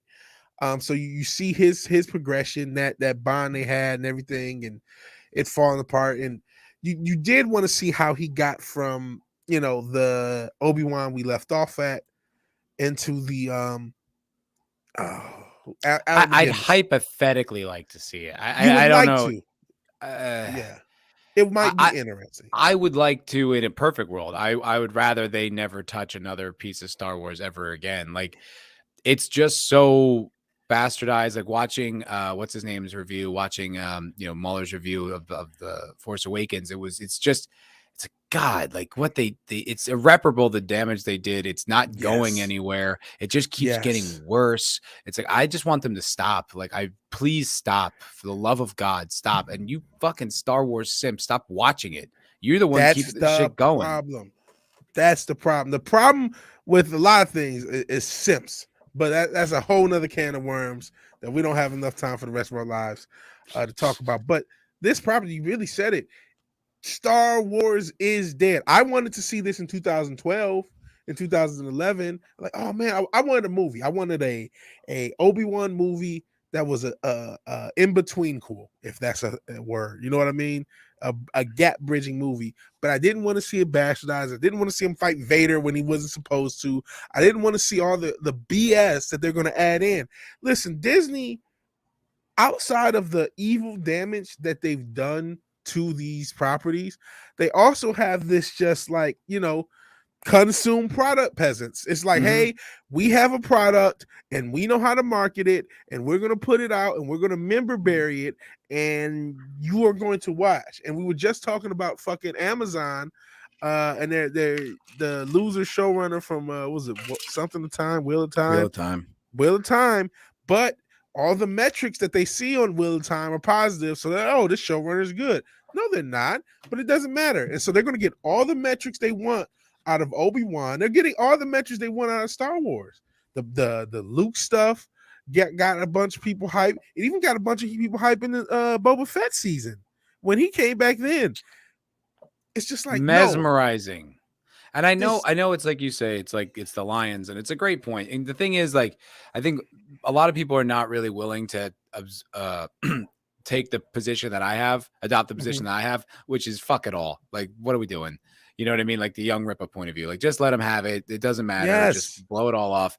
They still want it to be good so much because there's nothing. It's a wasteland. There's nothing good anymore. Like, we don't have content. Like, I was flipping through an old Punisher comic last night, and it was just like awesome, man. It was, you get like these, like all the Bill and Ted's Nintendo video game, like all these these weird RPGs I've never heard of, like a Warren Moon like football card. I was like, this is sick, dude. Like, it was just like a nostalgia bomb from my childhood. I saw like this Three Musketeers ad. I was like, I remember those ads. Oh my God. Like, it was all that, but it was also like, they were, please buy these things. We want you to buy them. Please buy them. Like, almost to the point where it's like a lot, like it's just kind of like, this is pretty commercialized, but still, like, the mentality of the companies was, we are doing our best to make things that you will enjoy. Please buy them. And that is gone, totally gone. And it's like, I kind of understand that maybe like there's this void in a lot of people's lives where there used to be content and now it's gone. And you can't lie to yourself that many times. So they're just desperate. Please let this one be good. And if it's like, it's not awful, they're like, it was great. Okay, stop. Don't say anything about it. But my thing is, we're not like, I have way more content that exists than I'll ever consume in the world, between video games, YouTube videos, every movie I haven't seen, all the music, there's so much shit. But you have to respect that's kind of a boomery mentality, right? It's like, I make that joke. I only watch the movies like I'm like my grandfather already. But it's like, not every people want the new shit is fun. New shit's exciting. Like, everyone's on this Elden Ring thing right now. Like, they're into it. Like, they love it. So it's fun. It's fun to be a part of a new thing, exploring a new world. It's exciting. And it's like, if you're sharing it with a few million people, that's fun. It's a cool experience. So it's like, I'm the same way as you. But I'm also just like, that's also a political action.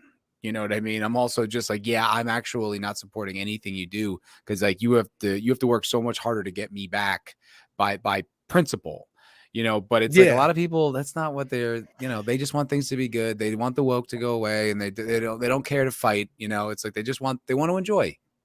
And I get that, but even on principle, like, and it's not just the Lions thing, to use another football reference, it's the Madden thing, meaning EA Sports, John Madden football game. Sports, it's in the game. Yeah, that's a archaic thing. It's not in the game any fucking more, man.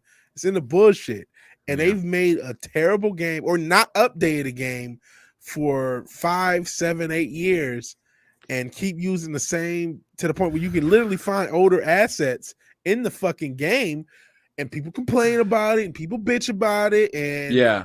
they'll even lower the ratings. Even the fucking media is getting in on it. Well, we're giving this a 4. It's But not, you know, people it's a good point. buy it. But like I said, there is still every people year. that want new content. But you know what? I just reminded that there is an outlet for good new content. Yeah. And the bar of entry is extremely low. It's is. I mean, it's next to nothing. For the mere cost of $5 a month, you can go get a new episode of the Culture Crime Fighters Secret Identities every week on Patreon/Culture Crime Fighters. Thank you, Cold Era. Thank you very much for that reminder. We let the whole show go. No plug. Nah, not getting away with it. Yeah, guys, head over to the Patreon, Culture Crime Fighters. $5. We put out new episodes up right now.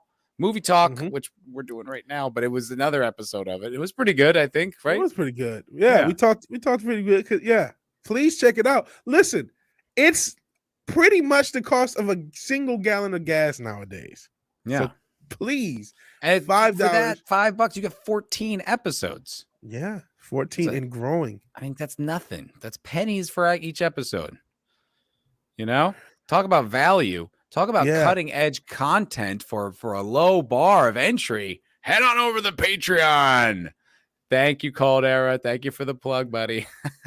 I appreciate it. And then they're a torrent of my shit show. No, you know what? If we ever did get torrented, I would kind of feel honored. Like, wow, somebody wants to rip us off. They want the content so bad they would rip us off. It's only $5 though. It's like, come on.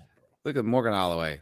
Thank you. I mean, now that's a Crime Squad member right there. As soon as this is over, I'm going to go listen to the new episode. Hail Morgan Holloway.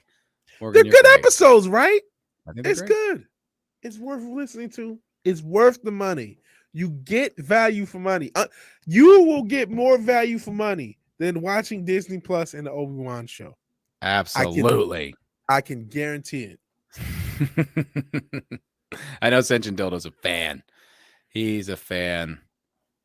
He would be the one to torrent it. If we get big enough to be torrented, I would be honored. I would try to shut the torrent down because we need the fucking money, but I would be honored. And that would be cool to be on the other side of that. Like all the times I you know, allegedly, potentially, you know, because I don't know about the legalese, you know, got my you know, sell to seize for content. Now I'm the one whose content is being. I appreciate that there's such a high level of desire that someone would want to torrent it. Yeah. I think that shows quality. Yeah. And you know, unlike Senshin Dildo, some of you in the chat have honor and are willing to pay for good content. So thank you for that. Appreciate it. Cold Air, you rule. I saw Senshin Dildo be like, no, shut up. I was like, oh, here we go. And Senshin Dildo, make sure you watch that video later. There definitely is a little Easter egg in there for you. Yeah, it is. It is. Check it out. I think you'll like it. You'll love it. Yeah. All right. So you want to watch the Obi-Wan trailer? Oh, yep. Yeah. Let's diggity do it. No, not Amazon Ruins Games. That's this stream. Okay. Here we go. All righty. It's 2 minutes. It's a 2-minute teaser. It's not a teaser. It's a trailer. It's a full trailer. This is going to suck. I don't want to do this. It's such a deal. I'm not a colonizer.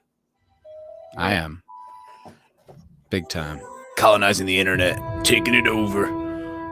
One patron at a time. The fight. Tatooine. We've never been Oh, here. fuck it. Another goddamn hunting desert planet. I mean, I guess this one actually has to take place on Tatooine, but yeah, still. Anyway. We lost. That does not look very good CG.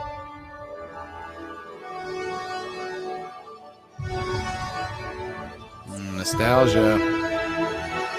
Stay hidden. That's supposed to be Luke. I guess, yeah. Oh, look at them using the old music. Shameless. Who's making this thing? Oh, the Batwing's there. That's cool. Who's making this thing? Is that the X-Jet? I don't know who's the showrunner for this. Is it? It's probably some chick. I guarantee it's chick. My guess is a strong woman of color, more than likely. Out who the showrunner is. You're checking it too. Who wins? Deborah Chow. I called it. All right. Deborah Chow. Now, I will say, when I was interested in The Mandalorian, I was reviewing it. I thought she directed some of the better episodes. She did. For to be fair. Yeah. I'm like, but I was still optimistic that any of this could be good. I don't think it can be anymore. No, I don't think it can be, and I don't think that's a while ago. I don't really want to see this pre-pandemic anymore. Mandalorian one. Yeah, wasn't it the season finale, the first season? I believe. Think so. Which was a really good episode. It was one of the best, probably honestly one of the top 2 or 3 episodes of that series. I don't even remember what happened, because I remember like an episode before that, Boba Fett's, or what's his name, Mandalorian's in the desert, and like miracles his way up a fucking wall. I was like, what he just teleport? How do you do that? What was that? He's like, sneak up behind him, like, oh, gotcha. It's like, what? I guess if you write that he can do anything, then he can, but that doesn't make any sense. Yeah. Yeah. I just don't want to see this. Cedric Dildo says he's as interested in this as he is interested in paying you colonizers for Patreon content. I didn't know he was an Obi-Wan fan. That's surprising. Yeah. That's crazy. Nice. Who knew? Well, all right. There's someone in the chat who's excited for this, obviously, because it implies you're very excited about the Patreon. It's great stuff. Great content. Only $5. All right, let's watch. To hunting Jedi. This patience. Damn it. That music still gets me, and I'm not even a prequel fan. It was really good music. It's the best part. Jedi cannot help what they are. Their compassion leaves a trail. Oh, wow. They brought him back. Was he the actor from the prequels? Yeah, he played Uncle Owen. Uncle Owen.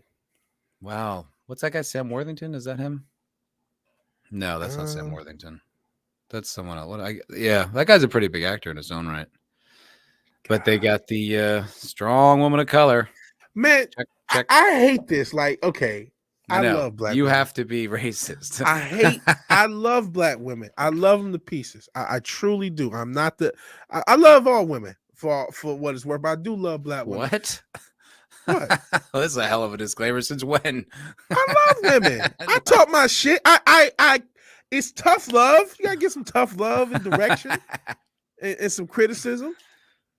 But I do genuinely love women. I hate that anytime I see a black woman in one of these properties that I cringe. I truly do hate that they've conditioned me to do that, because I really rather not be that person. Unfortunately, it's the appropriate response now. Like, it sucks, but it's like, all right, there we go. Like, you roll your eyes, and it's like, you can't say anything about it because, what are you, a racist? It's like, yeah, that's why I have a problem with it, because I'm a racist. Not because it's like she's going to be an overpowered character who's going to lecture all the men. It's only there to check a box. It's part of your worldwide agenda. Yeah, no, none of those reasons. It's just because I'm a racist. Yeah, well put. You really summed it up. Very concise. It's why you got to basically ignore that shit when they come with the, oh, you're racist, you're sexist. It's like, no, you guys, well, not you guys. These fucking companies are using this shit as shields from criticism. That's all this shit is. Mm-hmm. You put in agenda. If she wasn't a strong black woman, she would have been she would have had purple or green hair and would have been LGBTQ, or she would have been something else, or that maybe they would have made it disabled and said ableism. It would have been something. There's something. So if you criticize it, oh, you must be this. Oh, you must be. They're hiding behind it. They're hiding behind it. Content, and you're hiding. Yes, it's a shield for their agenda, and it sucks. Mm-hmm. It sucks. I should be like, oh, it's not right. Interesting. No, and as much as, like, someone posted in the video that I put up about the woke Lord of the Rings, and they're like, why would these actors take these tokenized roles? And I'm like, look, man, I was an actor for a long time, dude. You can't turn down a role in Lord of the Rings because of your principles. Like, work comes along very rarely, even for successful actors. It's not, you don't have that luxury. You know what I mean? You gotta take the job. You gotta take, especially if you're like an unknown. You gotta take the job, and it's a huge job. That's a giant opportunity. Like you got to take it. It could So I change. don't. It could change your life. Yeah. Same So with I this don't. actress. I Yeah, don't that's know what I if she's say. I good or don't bad. blame the actresses. I don't blame the people who are taking those roles. Like the actors are pretty stupid. Like it's like they're all emotion. They're not logical. So it's like they're not going to scrutinize the writing, and they might a little bit, but it's like they're all in the agenda too. So when they see that, but it's like if you wrote a complex character, they'd play it with the same conviction. It's not about like, you know what I mean? They're just doing the job. I Yeah. don't know. That is one thing to consider. That's why I hate like putting too much into a lot of these motherfuckers. They are just, my Sean job Connery. is. I'm not racist. I watch a lot of black porn. Oh, gee. That's my response now. Oh boy, I don't know if that helps, but it's like, oh man, I hate that I'm now conditioned to this shit. I hate that I'm conditioned to basically see a black woman and just go, I don't want to feel that way. That's I fucked really up. Don't. Yeah, it is. That is really fucked up because it should be a good thing. Yeah, it absolutely should. That's why, that's why I always liked The Expanse. There were women of color, but it never mattered. It was just, that's who was in the role. Like you never thought of Naomi, like as a black woman, you just thought of her as Naomi. Yeah. It wasn't that she was black. It didn't matter. Like, it's like, yeah, she is black, but it's not the point. The thing is with this, it's always, that's the point. And it's like, that's racism, motherfucker. Yeah. We had like, and I'm sick of the leading with race. Like you just like, yeah, I'm a black man. I'm saying loud, I'm black and I'm proud. I love black people. I'm black. But it's like, I'm not like, oh my God, it's the first thing you say about me. I think, shit, you guys don't even see me half the time. And you do see me, I'm in a mask and my face is covered. So you don't even fucking, you can see little patches of yellow to know that I'm whatever. But it's like, I never in my entire life led with race to the extent that they want us to, or that they force everyone on in their agenda to. It's like, goodness gracious, race is a thing. It is, there's good and bad, but like it's never been this serious. I mean, I know at certain times it has been, but in my lifetime, it wasn't this serious until they made it this serious, until they made it every single moment of every single thing. Well, it's amazing. They're using the very thing they say is about unity. They're using race to divide. Absolutely. It's intentional. It's intentional. Yeah. You can't look at these representations and think like what they were trying to do was get as many fans as possible. They were messaging, they were postulating. It's a lecture. So immediately you're going to alienate people. You know that when you're doing it, right or wrong. So so once in a while, okay, but it's over and over and over. And so now you're using race to divide people. You are creating a racist mentality. Vigilante Williamson himself, black guy, just said when he sees a black woman, he's like, ugh. Like that's the response you've created now. Like that's intentional. That's not the response I had 15 years ago when I was seeing black. I said, oh, okay, cool. Never thought about. I mean, you think about it, but you didn't think about it like what's behind this. Yeah. And so when I see this character, I'm like, oh, here we go. And she's gonna tell off a white officer.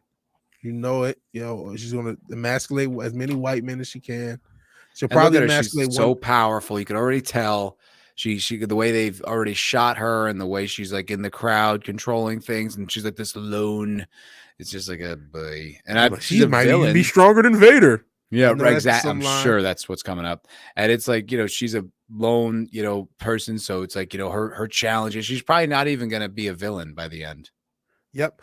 And okay, this is another question I've always wondered in these things. And I get, you can actually say this for every hairdo in Star Wars in particular, even the famous buns. Who's braiding her hair? That has nothing to do with anything, but who's braiding her hair? How did she get braids? I don't know why that bothers me as a question. But it's like, is a Wookiee braiding her hair? Is someone in the that doesn't really bother me. I mean, if she's in the Empire, she has a personal hair braider. Yeah, probably. I guess. I don't know. Hair's always been a big thing in the Star Wars universe, right? I mean, you can go back to Leia. Yeah, that's what I'm saying. It's always been like, well, who's doing this to someone's hair? Who's spending hours on this while in a literal Star War? Like, okay, make sure that same with the buns. Same with Leia's buns. This is not a racist take. Maybe a sexist take, but not a racist one. Like you're going to spend all this time. Okay, got to make these buns look. Get the fuck. Or Princess Amidala. I guess she's a princess. She has a little bit of an excuse, but it's just like the fuck with these hairdos. Who's going to do this in the middle of all this other shit? All right, odd thing to get upset about, but you know what? It's always that's always bugged me for some reason. All right, well, let's finish. Badass. The Jedi Code Wait, is did she have the undercut? Huh? Did she have the undercut? I didn't notice. No, it's up pretty high though. Yeah, it looks. It's emulating the undercut. If it's not, yeah. It's still that thing. The Jedi Code is like an itch. You cannot help it. Wait, hold on. Can you go back? What's that? Go back a little bit. There's another one. There's another. They got to get the sisterhood. They put a white girl. Go back a little bit. It was a white female. This one here. I thought there was another one with her. She does look like she's one of the bad. You cannot. And then what the fuck, man? Listen, I love women. Again, The Jedi Code is like an itch. Oh, that there's one. one. Yeah. Yep, there's her. Oh, for Christ's sake! What? It was her. That was the cybernetic one, and then it looked like a LGBTQ one that was with Obi-Wan. Inspiring. Yeah, exactly. So stunning, so fucking brave. Small Time Republic, Leia's buns. Leia's buns. Not those buns, but dude, I was thinking about that. I was listening. I think it was on Mahler's video, and it was like there was a clip. Leia was advising like Ridley or Daisy Ridley on what to do, and she goes, "Don't." Basically said, "Don't fuck your way through the whole crew." Oof. Which I thought was like hilarious. Like, there's some grip who's got a story of like, yeah, you see, Princess Leia fucked her. Oh man, you know what I mean? Like, some dude has that. It's just some working dude has got that story. Oh man, I was that's like, that's crazy. pretty rad. Yeah. You're like, yeah, good on you. Oh, like, good for you, dude. Fuck Princess Leia. That's great. Yeah, as Princess Leia, that would have been dope. That would be pretty tight. Dope. That'd be a great little win for life. Yeah. But yeah, you're right. She's Look how mean this bitch looks. Yeah, and it's like oh god. So it's like the only representation we've seen of the Empire has been female so far. Yep. Don't remember that from the original movies. Nope. I don't. When did they hire so many women officers? And I don't know. When did they fire them all? Because this is pre Star Wars, so I don't know. They all get murdered because of incompetence. I don't know. Maybe there was some sort of genocide against women. I don't know. It's her. You cannot help it. It's her or him. I'm not trying to misgender. Where is he? There we go. At least that was a dude.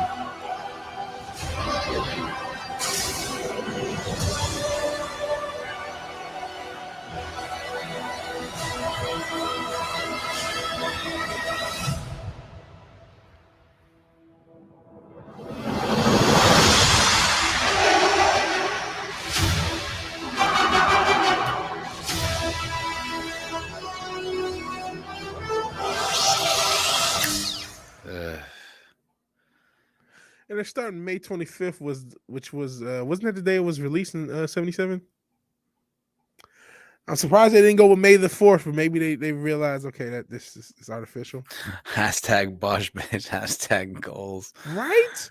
Yep. Well, no, a lot of villains Clap back. were a lot of villains were women code era, because a lot of is this Star Trek Discovery. I'm not. I'm gonna be honest. That doesn't look bad though. Like, I mean, Really? it's probably Like, it looked cool. Like, it definitely exploited my Star Wars nostalgia. Oh, it didn't get me at all. I just looked like it was more of an eye roll. It's an eye roll love though the because of music. all the chicks. I'm just like, ugh. Even without the chicks, it shouldn't exist.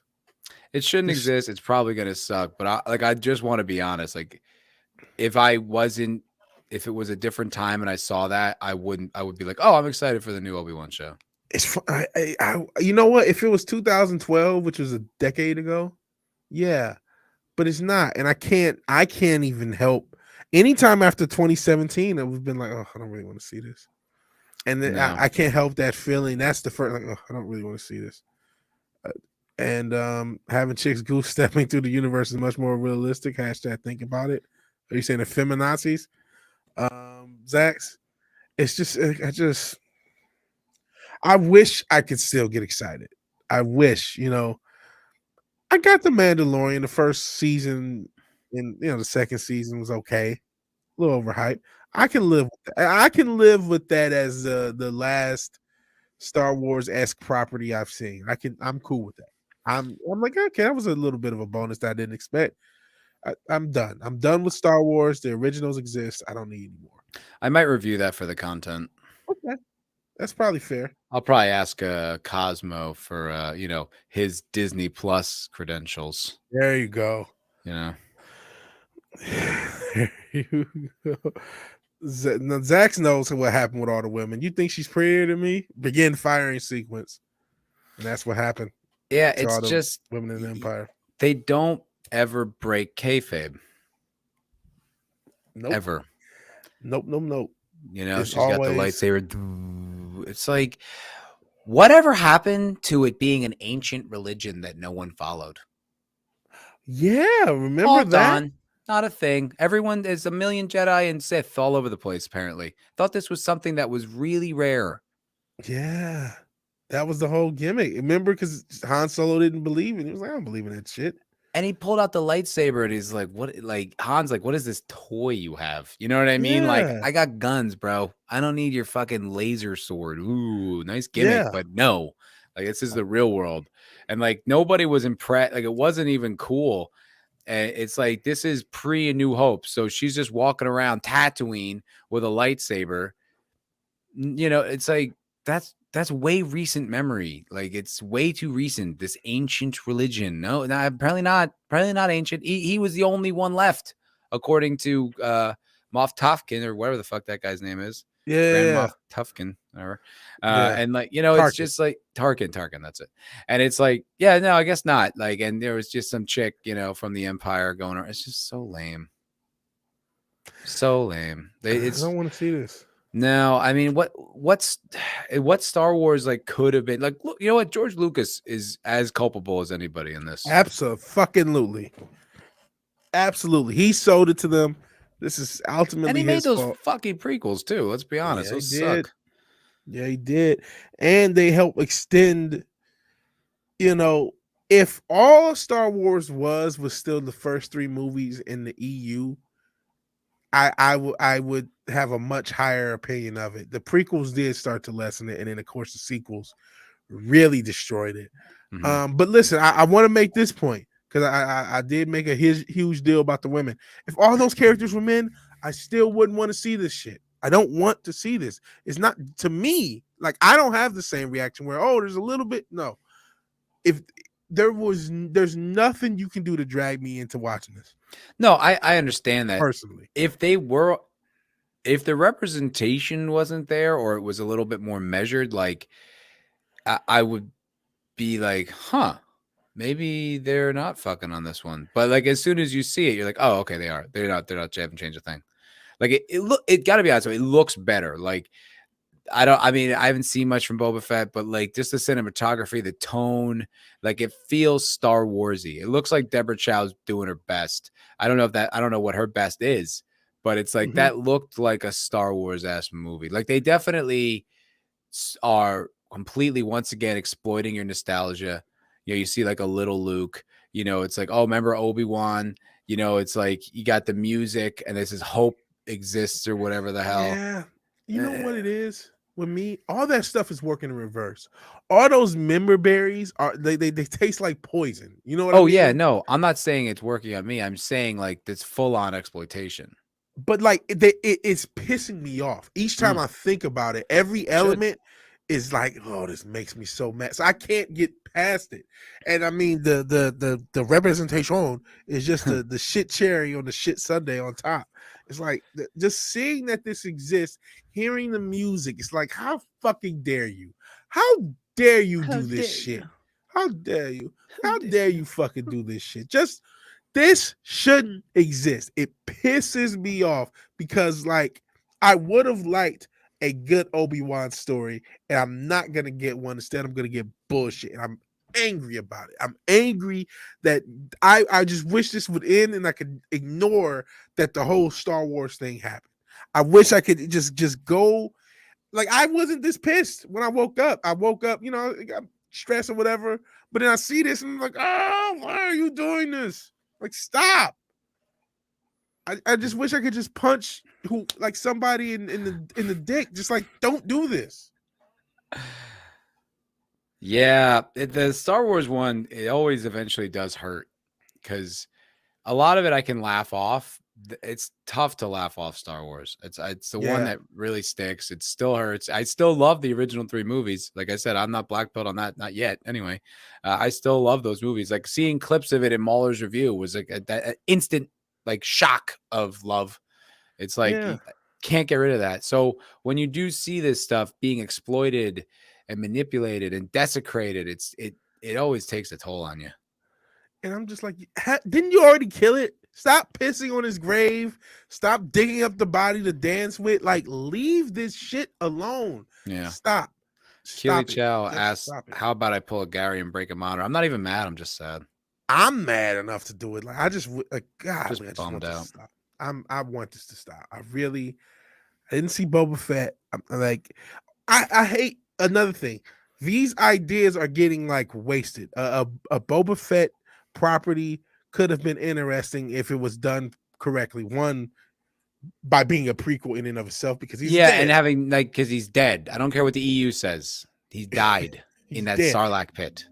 Just like Darth Maul is also dead. He got cut in fucking half. Cut in half, fell out of a shaft. He's dead. I'm sick of everyone surviving in the EU. Me too. That always bothered me. And even that is it's like even that is fan exploitation. Yep. And that's like, yeah, I mean, but that's what you're gonna do in like a book, like whatever. Like, I mean, I don't know. It's almost just the more they make, even when it's well intentioned, it's diluting everything. Yeah, and I wish it wasn't being made. I'm really,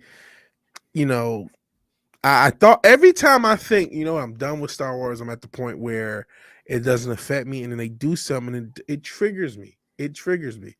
And that triggered me for some reason. I really don't want this series to exist.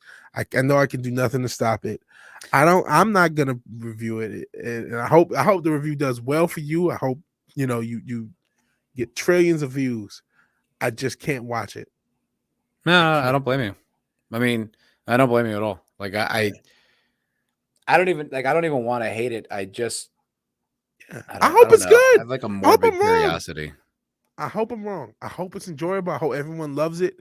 I hope it's the best thing. But what sucks about those fucking shows, and they do is like the first episodes usually are good, and they reel you in, and then by the end, it's like, oh, she was the good guy all along, or whatever the hell they do. It's like, yeah. I don't think I have the emotional toughness to go through it like a fan and be like, maybe it'll be good. I just kind of want to like peer in and be like, what are they doing with this now? Yeah. Let the spurg in you die, Viz. Just let it die. Yeah, I'm spurging out to this. Ray! It's just like, man. This feels like watching. You think Mahler coincided the video release with this trailer? It's like within a week of each other. If he did, that's really smart. Yeah, it is. It is. I'm not sure if he did or it just, look just happy when accident. It got done. Yeah. But I don't know. Maybe did they say the trailer was coming out now? Maybe, I don't know. He's a smart lad, and he's a man on the know in the know. Yeah, maybe he did. I don't know. But I am spurring out because it's just shouldn't be happening. Shouldn't exist. Straight up. I don't even know what else to say. It should not exist. They should not be doing an Obi-Wan series. They didn't have Darth Vader in the trailer, which I'm surprised because that's what I was kind of wanting to see. I'm like, are they gonna just admit that they had another fight? Like, are they gonna? That's because that's the other thing. Like, once they do that, even if the rest of the show's good, then it's like, no, man. Like all these retcons, all this continuity, like destroying choices. It's like you can't keep making these. Like Lucas made so many with the prequels. I pointed out the one where fucking Obi-Wan and New Hope is like, oh, I don't remember seem to ever be owning a droid. It's like, you owned this droid, this one in front of you for years. You fought alongside him in several wars. What do you don't remember him? How many fucking blue droids did you come across that they would all just blend? And it's like, you're like, it's not that, oh, I can't see the difference in droids. You say, I don't remember owning any droid ever. Yeah. What? Like, that'd be crazy. like, if you showed me my vacuum from when I was a kid, I would remember it. You're telling me that this fucking guy, you don't remember this droid that you had like all these extreme memories? It's so it's like Lucas broke his own continuity so many times, and it just keeps fracturing and fracturing. That's why, you know what? It is a blessing that the original Star Wars came out in the 70s and 80s. It's so far removed from this. As much as they try to rape it, it's like those still really do exist in a time capsule that can't really be touched. They look different. They feel different. They can't duplicate that except on a really superficial way. So it's like, no matter what, I don't want to say this, but for now, they exist. Because I can't say that they won't ruin it, because they might. But for now, they exist in a time capsule that's untouchable at the moment. I'll tell you why they can't ruin it. I'm just going to say it, and I don't give a fuck. Star Wars is 3 movies. Prove hashtag. I'm going with the fucking. We were talking about Crowder. Prove Star Wars is 3 movies. Prove me wrong. I'm including the EU. I'm including the prequels. I'm including the games. It's 3 fucking movies. That's it. Everything else is not even apocrypha. Fiction. It's fanfic. All fan fiction, including the fanfic the creator made as far as George Lucas, because.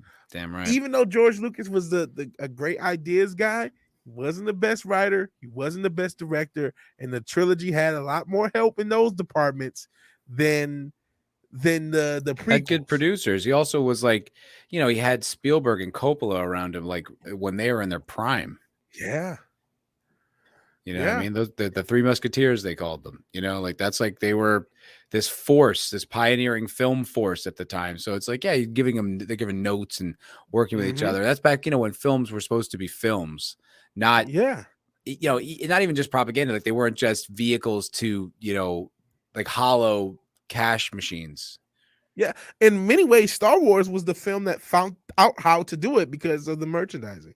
Because George kept the merchandising. And the merchandising where the real money from the movie is made. Mm-hmm. Spaceballs, the flamethrower. The kids love this one. Yeah. May the Schwartz be with you. Adorable. Spaceballs is really good. I can't tell you how many times I watched that movie as a kid. It was insane. Yeah. Insane how many times I watched Spaceballs. For whatever reason, Spaceballs was always on. Like that's one of those movies that got like syndicated regular TV. You would see all the fucking time. I have no idea why. Because it was great. Yeah. Pizza the Hut. Great. Yeah. No. That's not what I want. It's what he wants. The mob bot. That's hilarious. There's a lot. It's funny though, because those jokes really shouldn't work. I don't even know if they do, if it's just pure nostalgia, but like he's jamming us, sir. And it's just a big jar of jam that hits the radar. Yeah. I don't know why that's funny, but it is. Just simple humor. Who made that man a gunner? I did, sir. He's my cousin. Sergeant J asshole or whatever. I'm surrounded by assholes. It's great. Yeah. Ludicrous speed. Go. Yeah. They went plaid. It's so silly. I love it. Princess Vespa, humor. A Druish princess. Classic. Still love it. Alrighty. I think that's going to do it for this episode of the Culture Crime Fighters. Thank you very much for this very humble audience we gathered for this show. Thank you for sticking around. Appreciate We really y'all. do appreciate you guys being here. 100%. Thank you for being here. Yeah. Very grateful. Yeah. Keely Chow, Jay. Hey, Jay. Dropping in with John Candy's a treasure at the end. Hell, absolutely. He is. Sean Connery versus Applesauce. Morgan Holloway, part of the Crime Squad. Go join her over at Patreon. $5 gets you in 14 episodes. 14 episodes. Better than what Obi-Wan will be. I know we're better than Obi-Wan. Yes, absolutely. Big thanks to you. Absolutely, Sean Connery. Yeah. You're part of it too. Sean Connery's in the Yeah. Crime Squad. Absolutely. Zach sent you dildo. Been here the whole show. Much as he busts our balls, I think he actually enjoys this content. Yeah, he He's got does. nothing else to do. I don't know. Cold Era. Hail. No. I got nowhere else to go. That's a really ugly cry. Yeah. Small Time Republic. Hail. Pat Ass, the mighty producer. Hail, Pat Ass. Hey, buddy, check him out for the first hour of the MF for Cocktail Lounge, like always. Folksy New Orleans in that he is. Yeah. All right, guys. Thank you so much for watching. Appreciate it. Check out, I got the video about the God of War thing. If you missed the first part of this, you can go watch that video, please, because no one is watching except for a few wonderful friends.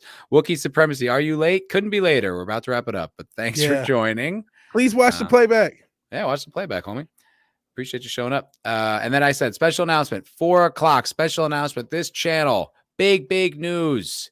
Hope you guys like it. Yeah, that's that. Vidge, anything coming out? At some point, I'm going to do a Batman review. I don't know when it's going to be out, though. I'm going to try to get out as quickly as I can. Booyah. There we go. Well, let's do the outro, and we'll see y'all later.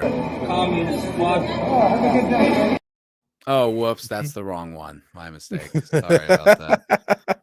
Still works. Every time. Later, y'all. Peace.